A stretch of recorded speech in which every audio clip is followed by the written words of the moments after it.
नमस्कार, खबरों का पंचनामा देख रहे हैं और मैं हूं आपके साथ दिव्या सिंह। हम लेकर आए हैं देश और दुनिया की 5 बड़ी खबरें, जिस पर चर्चा के लिए हमारे साथ स्टूडियो मौजूद हैं कैपिटल टीवी के executive editor Rajiv sir. Sir, आपका स्वागत है। धन्यवाद। सबसे पहले एक नजर आज की टॉप हेडलाइंस पर। पीएम मोदी ने उत्तरकाशी को दिया बड़ा तोहफा, चमकेंगे उत्तराखंड के 10 गांव, बोले मुझसे भी गलतियां होती है, मनुष्य हूं देवता नहीं। दिल्ली में बीजेपी ने शुरू किया पूर्वांचल सम्मान मार्च, अरविंद केजरीवाल के घर के बाहर विरोध प्रदर्शन, केजरीवाल ने केंद्र सरकार पर बोला हमला। सीएम योगी ने महाकुंभ के लिए 100 बसों को दिखाई हरी झंडी, धर्म संसद में वक्फ से जुड़े दावों पर बोले कुंभ की जमीन पर किसी को कब्जा नहीं करने दी। लालू यादव के करीबी विधायक आलोक मेहता के घर ईडी का एक्शन, यूपी, बिहार और दिल्ली में 18 ठिकानों पर रेड, 85 करोड़ के लोन फ्रॉड मामले में बड़ी कार्रवाई। कनाडा में जस्टिन ट्रूडो के दूर विरोधी का बड़ा बयान, भारतवंशी के हाथ में होगी कनाडा की कमान, सांसद चंद्र आर्य ने ठोकी पीएम पद की दावेदारी। सबसे पहली खबर में बात पीएम मोदी की। प्रधानमंत्री मोदी ने उत्तरकाशी के चीन सीमा से सटे 10 गांवों को बड़ी सौगात दी है। उत्तरकाशी के इन 10 वाइब्रेट विलेज को 3 करोड़ रुपए की उत्तरकाशी के लोगों को तोहफा दिया गया है, जिसकी वजह से ग्रामीण क्षेत्रों के विभिन्न जगहों पर विकास के कार्य भी शुरू हो चुके हैं। ग्रामीण लोगों में खुशी की लहर है। डीएम ने कहा कि भारत सरकार की तरफ से इस प्रोजेक्ट से उत्तरकाशी के लोगों का पलायन रुकेगा और युवाओं को रोजगार मिलेगा। ग्रामीणों ने इस सौगात के लिए पीएम मोदी को धन्यवाद भी दिया है। वहीं पीएम मोदी ने अपने एक इंटरव्यू के दौरान कहा कि उनसे भी गलतियां होती है, वे मनुष्य हैं, देवता नहीं। पीएम ने दुनिया में युद्ध की स्थिति, राजनीति में युवाओं की भूमिका, अपने पहले और दूसरे कार्यकाल के अनुभव और व्यक्तिगत सोच पर भी चर्चा की। साथ ही कहा कि युवा राजनीति में मिशन लेकर आए, एम्बिशन यानी कि महत्वाकांक्षा लेकर नहीं। उत्तरकाशी को बड़ी सौगात दी है पीएम मोदी ने। देखिए, ये सौगात सिर्फ यहाँ के लोगों के लिए नहीं है, इसके पीछे एक बड़ी स्ट्रेटजी भी है। चीन से सटे गांव, चीन की सीमा पर जिस तरीके से भारत और चीन के संबंध बनते बिगड़ते रहे और गालवान की घटना सामने आई, उसके बाद से भी पीएम मोदी के समय यानी कि पिछले 10 सालों से सबसे ज़्यादा इंफ्रास्ट्रक्चर का काम बॉर्डर के इलाकों में हुआ है। यानी कि सेना के आवागमन की सुविधा बढ़ी रहे, बेहतर रहे, और वहाँ पर लोग अगर पलायन नहीं करते हैं, वहीं पर रहते हैं, तो उससे भी एक स्ट्रेटेजिकल लाभ भारत को मिलता है। इसलिए इन गांवों का विकास किया जा रहा है, वहां पर इंफ्रास्ट्रक्चर के प्रोजेक्ट डेवलप किए जा रहे हैं, सड़कें अच्छी बनाई जा रही है। बॉर्डर रोड ऑर्गेनाइजेशन को अनवरत काम करने के लिए कहा गया है। चीन के चिढ़ की एक बड़ी वजह यह रही है कि जैसे चीन कॉन्स्पिरेसी करते रहता था अपने बॉर्डर के उस पार, यानी कि अपने क्षेत्र में वो डेवलपमेंट किया है, वो सड़कें बनाया। हिंदुस्तान लंबे समय तक वो काम नहीं कर पाया था। ये भारतीय जनता पार्टी की बात नहीं है, ये तो कांग्रेस के नेताओं ने कहा था संसद के अंदर ही, और वो गलती से ही कह दे, लेकिन ये कहा था, स्वीकार किया था कि जितना रोड यानी कि बॉर्डर के इलाके में सड़कें बनी है पीएम मोदी के कार्यकाल में, मनमोहन सिंह के कार्यकाल में वो काम रुक गया था। एक एंटनी ने भी ये बात कही थी। तो जो स्थितियां अभी है और जो डेवलपमेंट के काम हो रहे हैं बॉर्डर के इलाकों में, इसका मतलब है चीन के खिलाफ ये जंग सिर्फ सेना के स्तर पर नहीं है, बल्कि हर तरह से चीन को घेरने की तैयारी रहती है, ताकि वो चंगुल में फंसा रहे। वो अगर कोई ऐसी हरकत किया तो हम किसी न किसी फ्रंट पर उनको घेर लेंगे। और इसलिए पीएम मोदी की ये स्वीकारोक्ति जो उन्होंने कहा, गलतियां किसी से भी हो सकती है, पीएम मोदी से भी होती है, और जो बार बार उनको टारगेट करने की कोशिश करते हैं राजनीतिक तौर पर, कम से कम राष्ट्रहित की बातों पर, डेवलपमेंट के काम पर, भारत कहां से कहां पहुंच रहा है उस कामों के लिए, तो ये सोचना चाहिए कि उन गलतियों को न उभारें जो कि गलतियां हो चुकी है और जिससे दुश्मन देशों का फायदा होता है। वो बातें, वो आरोप लगाकर विपक्ष वही घृणित राजनीति करती है। तो पीएम मोदी ने दोनों फ्रंट पर एक साथ जवाब दिया है। जी। वहीं चुनाव से पहले दिल्ली में सियासत तेज हो गई है। पहले आपके नेताओं ने शीश महल के बाहर ड्रामेबाजी की और आज दिल्ली में बीजेपी ने अरविंद केजरीवाल के खिलाफ विरोध मार्च निकाला। यह मार्च अशोक रोड से केजरीवाल के घर तक निकाला गया। बीजेपी ने इसे पूर्वांचल सम्मान मार्च नाम दिया। भाजपा के कार्यकर्ता विरोध प्रदर्शन के दौरान बैनर पोस्टर लेकर आए जिसमें लिखा है कि केजरीवाल पूर्वांचल विरोधी। केजरीवाल ने पूर्वांचलियों को फर्जी वोटर बताया, माफी मांगे। वहीं केजरीवाल ने बीजेपी और गृह मंत्री अमित शाह पर निशाना साधा। अरविंद केजरीवाल ने कहा कि भाजपा ने दिल्ली को भारत की अपराध की राजधानी बना दिया है। महिलाओं का घर से बाहर निकलना मुश्किल हो गया है। बीजेपी दिल्ली के लोगों से नफरत करती है। साथ ही कहा कि आम आदमी पार्टी ने जितना काम पूर्वांचलियों के लिए किया है उतना किसी ने नहीं किया है। बता दें कि दिल्ली चुनाव को लेकर बीजेपी की मीटिंग पर मीटिंग हो रही है और केजरीवाल के खिलाफ मजबूत रणनीति भी बनाई जा रही है। ये चुनाव से पहले पूर्वांचलियों का मुद्दा इतना बड़ा क्यों बन गया है? ये तो मुद्दा बनना ही था, केजरीवाल ने भी बनाया था और किसी भी चुनाव में, हर चुनाव में केजरीवाल ये मुद्दा उठाता था और भारतीय जनता पार्टी बैकफुट पर बनी रहती थी। हालांकि पूर्वांचल के कई लीडर भारतीय जनता पार्टी में हैं और लोकसभा चुनाव में मनोज तिवारी जैसे सांसद भी बन जाते हैं, लेकिन फिर भी विधानसभा चुनाव में केजरीवाल वर्सेस मोदी नहीं हुआ। केजरीवाल वर्सेस दिल्ली यूनिट के भारतीय जनता पार्टी, और इसमें केजरीवाल जीतता रहा। इस बार स्थितियां उलट हो गई है। अभी भारतीय जनता पार्टी ने तकरीबन 35% से ज्यादा पूर्वांचल के लोग यहां पर रहते हैं और ऐसे में उन लोगों को अपने साथ लाने के लिए सारी पार्टियां तैयार हैं। कांग्रेस भी अपनी कोशिश कर रही है, वहां के लीडर्स को ला रही है। यहां भारतीय जनता पार्टी भी कोशिश कर रही है। आम आदमी पार्टी जो इस पर पकड़ मजबूत किए हुई थी, वो उसकी पकड़ ढीली हो रही है। तो केजरीवाल तो परेशान होंगे और कहा जाता है जब ऐसी स्थिति आती है, नाश मनुष्य पर छाता है, पहले विवेक मर जाता है। बात वही है कि अरविंद केजरीवाल के मुंह से निकल चुका है, ये बताए कि नई दिल्ली में देखो बिहारी, उत्तर प्रदेश के लोगों को लाकर बसा रहे हैं, फर्जी वोटर बनवा रहे हैं, पैसे बांट रहे हैं प्रवेश साहब सिंह वर्मा। तो ऐसे में आपके मुंह से निकला, भारतीय जनता पार्टी ने कैच किया, अब हंगामा चलेगा। हंगामा चलना भी चाहिए क्योंकि केजरीवाल की राजनीति यही रही है। ये बोलता है क्राइम कैपिटल बना दिया अमित शाह ने, दिल्ली पुलिस की जिम्मेदारी है, अमित शाह की जिम्मेदारी है। तो 2012-13 में किसकी जिम्मेदारी थी? कभी इसने कहा था कि केंद्र सरकार की जिम्मेदारी है? जब शीला दीक्षित मुख्यमंत्री हुआ करती थी, निर्भया के साथ जो कुकृत्य हुआ था और उसके लिए दिल्ली पुलिस को जिम्मेदार ठहराने के साथ साथ ये कहती थी अगर दिल्ली की पुलिस आपकी बात नहीं मानती है तो आप इस्तीफा क्यों नहीं दे देते? तो आज अतिशी मरलेना से क्यों नहीं कहता इस्तीफा दे दो? अगर क्राइम कैपिटल बन रहा है तो खुद क्या कर रहे हो? इतने दिन से झुंझुना लेकर घूम रहे थे दिल्ली के अंदर, 10 साल तक सत्ता में रहे हो और अभी फिर से अतिशी मरलेना भी मुख्यमंत्री ये कहने के लिए है, डमी है, जो आजकल कह रही है गाली गलौज वाली पार्टी का सीएम फेस कोई नहीं है। ये रमेश बिधूड़ी को सीएम फेस बता रही है ये खुद। क्यों? क्योंकि प्रवेश साहब सिंह वर्मा, रमेश बिधूड़ी आपस में ये उलझे रहे, लेकिन ये नहीं कह रही है कि हम तो सीएम हैं लेकिन मेरी औकात क्या है, कुर्सी पर बैठने के योग्य नहीं है। केजरीवाल हर मंच पर बेइज्जत करके बोलता है टेम्पोररी सीएम है, चुनाव के बाद हमें सरकार बनाओ हमारी, हम ही सीएम बनेंगे। तो ये आम आदमी पार्टी जिस तरीके से गिर रही है, स्तर गिर रहा है इसका, और केजरीवाल तो पहले से गिरा हुआ है। तो अभी जो स्थिति है उसी के हथियार का उपयोग भारतीय जनता पार्टी और कांग्रेस कर रही है। तो चिड़चिड़ाहट है कि इस चुनाव में तो हमें चारों तरफ से दबोच लिया गया है। जी। इस खबर में बात सीएम योगी की। उत्तर प्रदेश के मुख्यमंत्री योगी आदित्यनाथ ने महाकुंभ के लिए 100 बसों को हरी झंडी दिखाई। वहीं धर्म संसद में कई मुद्दों पर अपने अंदाज में जवाब दिया। यूपी के सीएम योगी आदित्यनाथ ने वक्फ बोर्ड की जमीन पर महाकुंभ मेले के आयोजन के दाव पर पलटवार किया।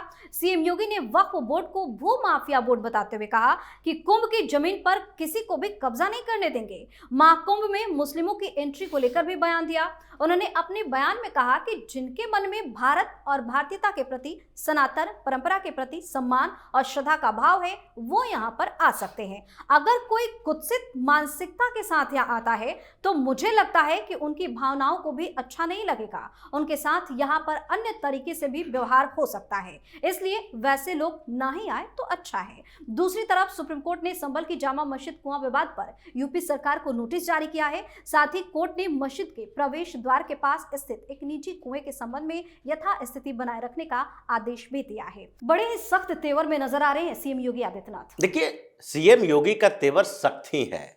वो बीच बीच में कहीं दबाव में आकर कभी नर्म हो जाते हैं। सख्त तेवर की जरूरत है हिंदुस्तान में। जिस तरीके के हिंदुस्तान के सियासत में ये मुसलमानों का हंगामा चल रहा है और जिस तरीके से ये अपनी कॉन्स्पिरेसी हर जगह पर परोस रहे हैं, इनके खिलाफ रुख तो सख्त होना ही चाहिए।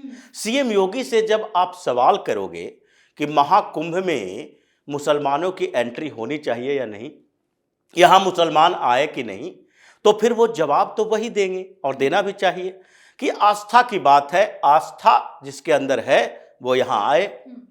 तो क्या मुसलमान आस्था की वजह से महाकुंभ में जाएंगे या उनके अंदर वो आस्था होगी? दुनिया में कहीं क्यों नहीं ये सवाल उठता कि हिंदू पोप के पास जा रहा है या हिंदू जा रहा है या क्रिश्चियन जा रहा है हज करने के लिए? ये सवाल उठता है? कहीं ये सवाल नहीं उठता। क्यों नहीं उठता? क्योंकि जाता ही नहीं है। न वो उसकी आस्था है और न ही वो कॉन्स्पिरेसी करने के लिए जा सकता है।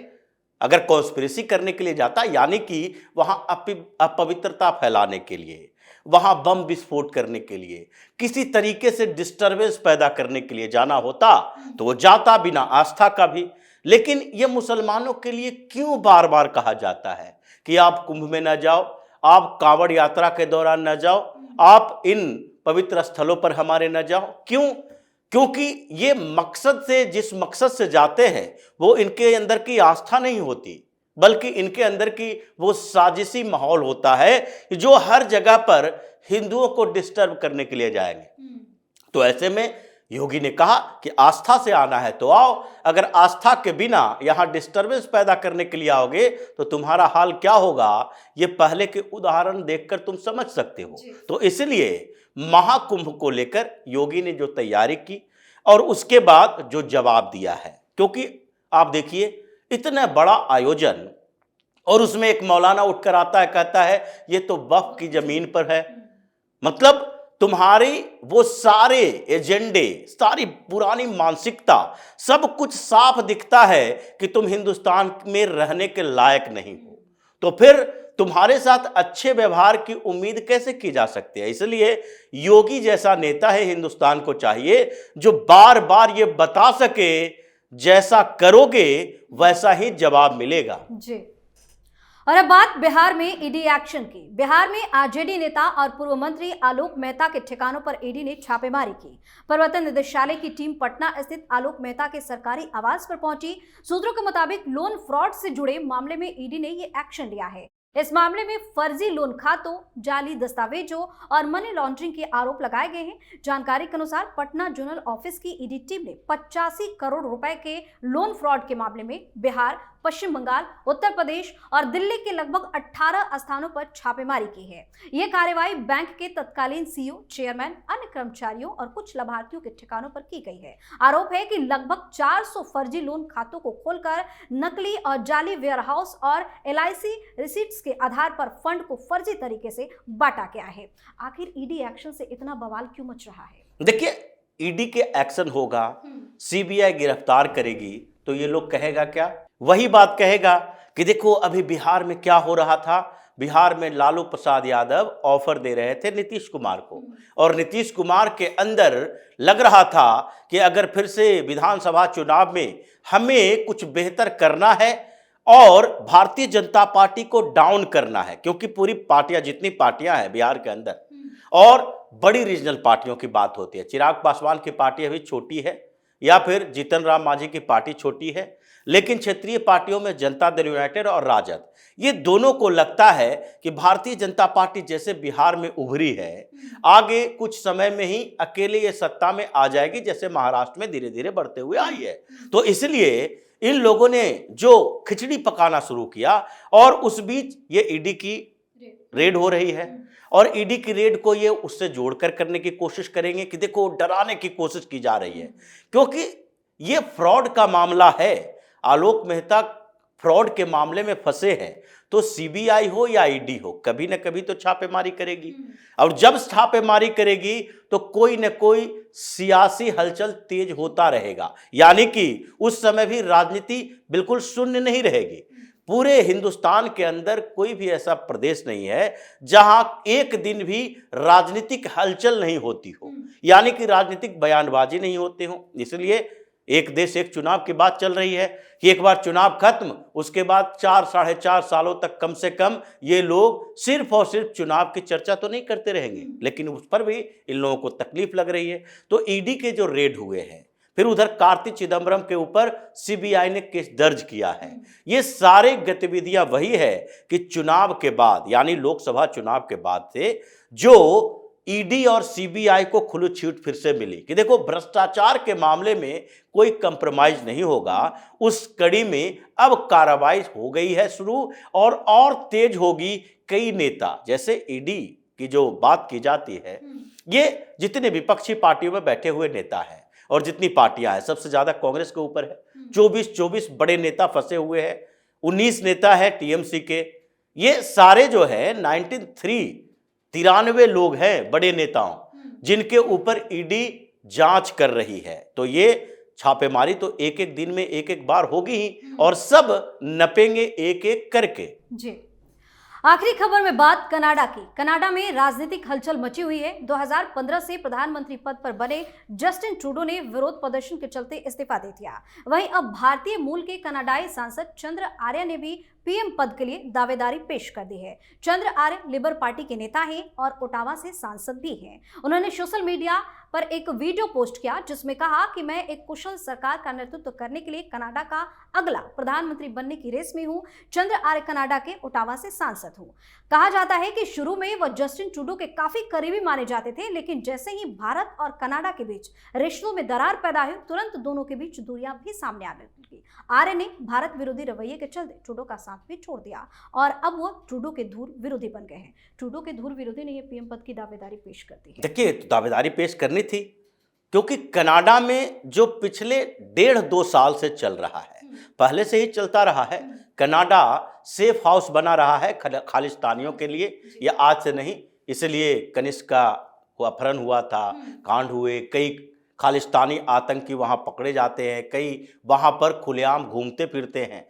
तो जो कनाडा भारत के खिलाफ इसलिए क्योंकि पंजाब से गए हुए ज़्यादातर सरदार वहां गए और उसके बाद उन लोगों ने धीरे धीरे सॉफ्ट स्टेट का इस्तेमाल किया और उनकी गतिविधियां वहां बढ़ी और उसके राजनीति पर भी कब्जा होना शुरू किया और उसके बाद वहां की राजनीतिक पार्टियां ने उसके तरफ झुकाव देना शुरू कर दिया। और ये जो लिबरल की बात करते हैं, कनाडा हो या यूरोपीय देश हो, यूरोपीय यूनियन के 29 देश या फिर अमेरिका हो, इन लोगों ने सबसे ज्यादा मानवाधिकार का उल्लंघन किया और मानवाधिकार के आधार पर दूसरे देशों को दबाने की कोशिश की। और आज ये लोग सेफ हाउस बने हुए हैं आतंकियों के। अमेरिका में भी पन्नू है, लेकिन उसके खिलाफ क्या कार्रवाई क्या होगी, क्योंकि कनाडा और यूएस दोनों के नागरिक है वो, उसके खिलाफ कार्रवाई के बदले भारत पर आरोप लगाता है कि देखो पन्नू को टारगेट किए हुए है। तो अब तो उन जगहों पर भारत की जो लॉबी है या फिर कनाडा में ही भारत की जो लॉबी है,